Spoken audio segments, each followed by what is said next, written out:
up, you guys? It is Mary, And Amma. and today we are going to be talking about chapter 13, part 1. This was a pretty long chapter. It was about 24 pages, and it was quite a bit of stuff that was going on. There was a lot of stuff about Robyn, a lot of stuff about Christine and Kody's love life, and then also about the church, and then also Truly. So we're going to break it down into two parts just because there's so much to talk about, and we don't want to go too long on this.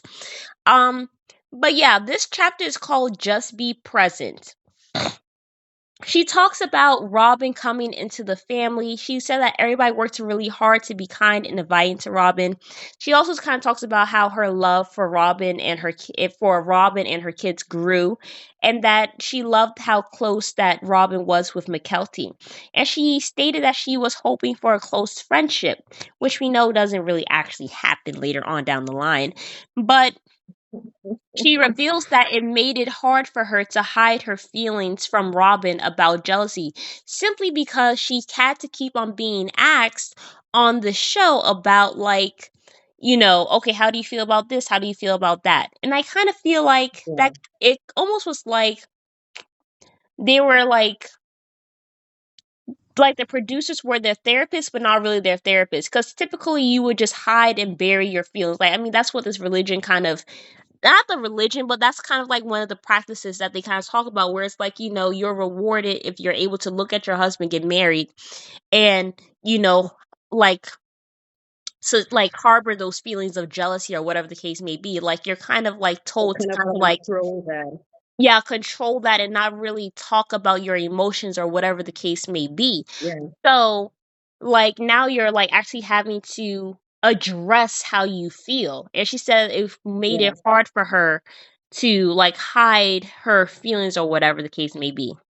And then to get over the pain of that, to get over the jealousy. And maybe that ties in later on. I guess we're going to talk about Mykelti and what she said in terms of people healing, right? Right. It's hard to heal, it's hard to move on when after maybe 2 months you've moved on, then the show kind of, you got to watch the show and see what happened and talk about it and bring up things that caused you so much pain. So it's hard to get into that thing that their faith tells them too, where you got to look at your higher self, right? You gotta get into that higher realm of thinking, where like rising above emotion into the thinking of God, or rising above emotion into the thinking of being in this eternal space with your spouse and his wives and the children, right? But you can't get there with the thinking of jealousy and all of this stuff. And Kody tried to do that to them, to Christina a lot too, like love the family and I'll love you kind of thing, right? Right. Yeah. Don't talk to me about your jealousy, okay? And I'll look at you. I'll spend time with you, or the same thing what he said from the very beginning. I don't like to hang around pain. I move away from pain. I move toward pleasure. That's Yeah. all based on that basic thing of what you're saying. Yeah, absolutely. But it's hard. It's hard for her to heal. It's hard for her to move on from the pain because I got to sit on the couch and I have to talk about this. Yeah, absolutely. And then it's Yeah. like she also stated that Kody would travel every single week every weekend to go and visit Robyn. Either she'll go up there or he'll come down there. And she said the weekly Mm. Shabbat meals that they had with the family, with the whole entire family, stopped completely because he was going up there and all this stuff. Um, Mhm. and Kody used the excuse of needing to integrate Robyn into the family as his reasoning behind this. And even Peyton, I think Christine said that, Peyton was actually the first one to notice the changes of how differently Kody treated Robyn's family.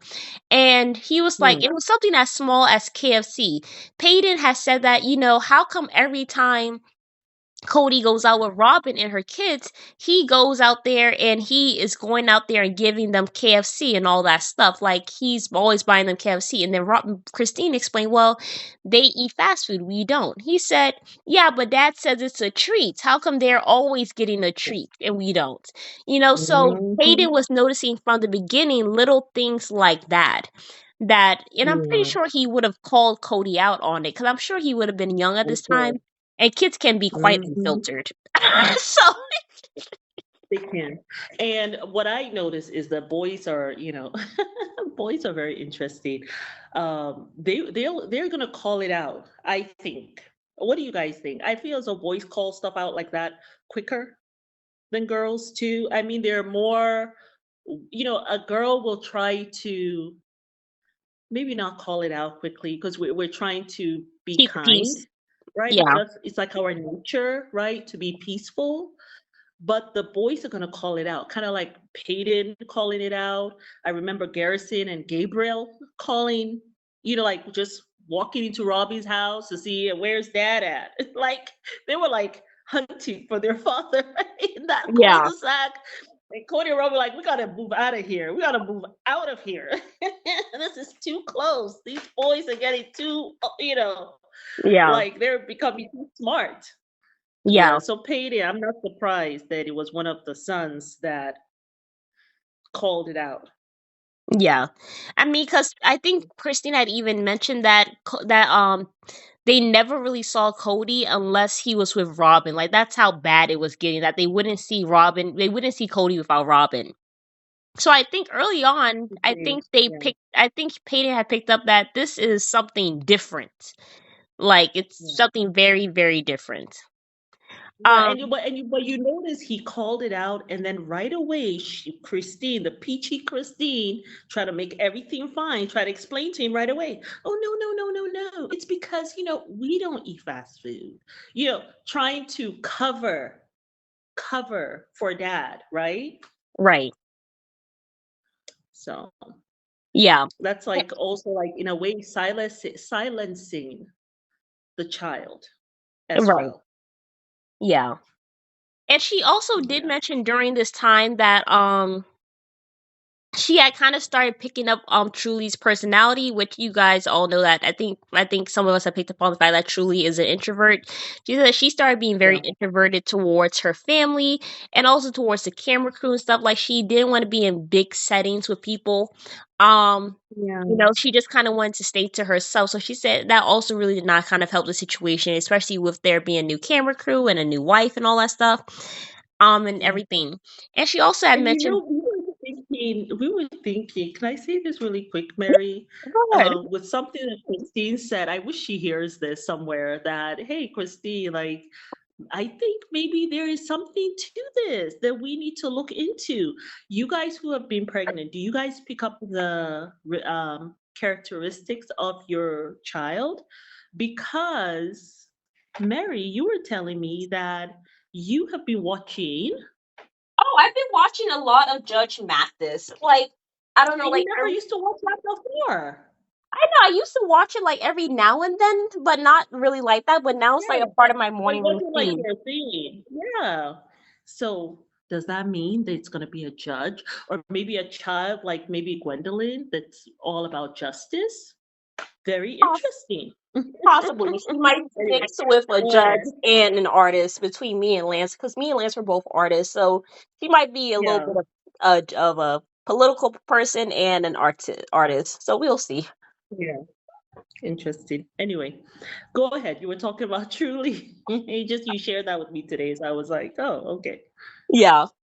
But Anyway, you also, shared about Troy, but she kind of stayed to herself, you were saying, and moved away, and the crew kind of what I guess they were accommodating about her. right. Yeah, they were very accommodating. She also mentioned that around this time, her time with the principal voices that ended as well, and that she also, I think, accusations had broken out about some FLDS members that were assaulting children. And during that time, the Mm, church had ostracized themselves even more so, and they also admonished the Browns for coming out. So they kind of Mm, weren't even really part of, I guess they were kind of like being ousted by that church at that time, which was unfortunate. yeah. But Christine And it didn't seemed like. as though they didn't want to be part of that too. Right. Yeah, they didn't. But Christy said she didn't like the fact that the church was allowing true evil to hide, but instead they were admonishing them for coming out, or just trying to bring Oh, like light to the community and all that stuff. But Christine did yeah. say that she ended up quitting the church school, and they had decided that they were going to put the brown kids in public school.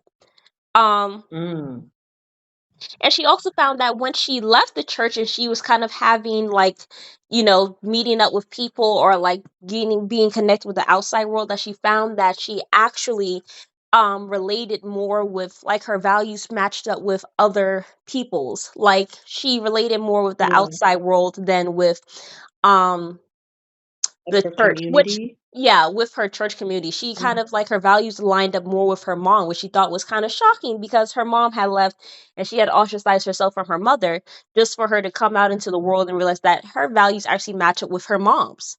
I thought that was very mhm. interesting.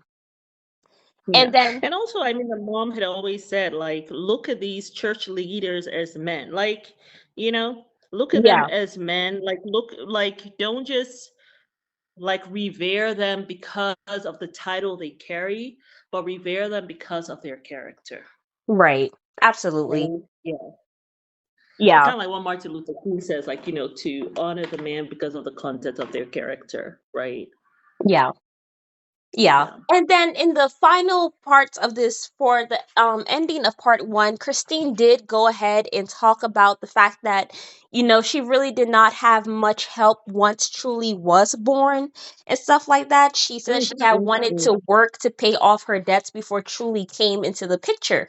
So she had taken up another job and stuff, and she would just ask Kody, hey, just tuck the kids in bed at night. And he was like, I can't be doing that every night. So Aspen had to do that instead. Mind you, they were living in the same house. So she stopped rewarding Kody with massages. Like, she was like, I'm not going to be here massaging you after a long day of work, and I have to sit here and suffer and you're not helping me. So she said she actually she quit her job. She stopped giving him massages, and she said that their intimate lifestyle, their love life, was not the same after that. Like, it wasn't consistent Mhm. anymore. And she Yeah. had And when also, you think about it, Aspen was only 11 yeah, very when she young. had to do all of this stuff. Very, very young. And he couldn't even go in and check on that. Yeah. So yeah, forget your massage. Massage is gone. Massage is off the table. Off the Okay? thing. Hello. Like, that's it. Yeah. Gosh. Yeah. That was a hot mess, you guys. But yeah, that was chapter 13, part one. The next part of the chapter gets Mhm. really, really interesting. So you guys stay tuned Ooh. for that, and we will probably be posting that either today or the following day. But let us know what you guys thought Oh about yeah. all the tea in this, just the first part of chapter 13. Thank you, Mary. Loving it so far. I know, right? So juicy. But yes, you guys, we will see you That's guys so on the spicy. next I episode. love memoirs. I love memoirs. Yeah, I I just think, do because it's like you get to really find out what was going on. I love memoirs. I just love memoirs. yeah, I love it. I think that Christine has done a really good job with this whole show, with her book and everything. I'm so excited to get to the last few chapters of it. I wish all the wives, including Robyn, well, actually, something, I don't want to know what Robyn was thinking. Well, will she tell the truth? That's the thing. Will Yeah, Robyn even tell the truth? That's the thing. But I definitely want to hear Mary and I want to hear Janelle. And listen, I would love to hear from the kids too. right. Absolutely. Absolutely. I love memoirs, but it's just because we've been following this family since they were so young. Wow. I mean, we Yeah. weren't following them. We had to really get in and learn about them because we didn't know about them at all until when? When did we find out? I think it was season 16. Yeah. It was like later on, much later on, and everybody was like, you got to really go to the very beginning. So My we God. know about these people. We got it so confused. Well, We we thought didn't Mary know. had 2 kids. No, we thought Christine. Yeah, we thought Mary had two daughters. Not knowing that was Yeah, I thought Leon's Cecilia wife. had 5 kids. Yeah, Yeah, we were just so confused about so many things. But so it's been wonderful just learning about them and all of that stuff. We got to find another show to watch. I have an idea of a couple, but yeah, I'll talk about that later. absolutely. Alrighty. Yes, y'all. But we will see you guys on the next episode of the Mary and Ivy Show. Bye. Don't forget to subscribe. We're trying to get to 10,000 subscribers by the end of this year. Yes, you guys, and share with a friend, and please leave a comment down below. And if you guys like this video, send us some hype points. We love you guys. Yes. Bye. Bye.